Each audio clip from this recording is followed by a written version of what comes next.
Hello దోస్తులు, good morning, happy Sunday అందరికీ. ఇంకా సండే కదా, ఈరోజు కూడా ఏం దోశలు తింటాం, డైలీ దోశలే కదా అని ఈరోజు అయితే సేమియా ఉప్మా చేసుకుందామని బ్యామినో ప్యాకెట్ అయితే తీసిన. పిల్లలు కింద హోటల్లో టిఫిన్ చేస్తున్నారు, అందుకని ఒకటే ప్యాకెట్ చేస్తున్నా. దాంట్లోకి పచ్చిమిర్చి ఉల్లిపాయలు అయితే కట్ చేసుకున్నా. ఇంకా సేమియాని అయితే వేయించుకుంటున్నా, ఆయిల్ వేసుకోలేను, ఊరికే వేయించిన అట్లా. మనకి రోస్టెడ్ కూడా దొరుకుతాయి బయట, ఇది రోస్టెడ్ కాదు, అందుకని వేయించుకుంటున్నా. ఇంకా అదే కడాయిలో కొంచెం ఆయిల్ వేసుకొని జీలకర్ర, ఆవాలు, మినపప్పు, శనగపప్పు, పచ్చిమిర్చి, కరివేపాకు, ఉల్లిపాయలు కూడా వేసేసుకొని మంచిగా వేయించుకోవాలి. అవి కొంచెం వేగిన తర్వాత ఒక గ్లాస్ వాటర్ పోసుకోవాలి. ఒక సేమియా ప్యాకెట్కి ఒక గ్లాస్ వాటర్ సరిపోతుంది. టేస్ట్కి తగ్గ సాల్ట్ వేసుకొని మూత పెట్టేయాలి.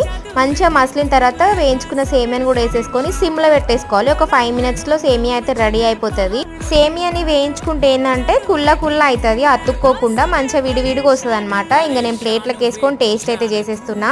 టేస్ట్ అయితే సూపర్ అయింది. మీరైతే లైక్ చేయండి.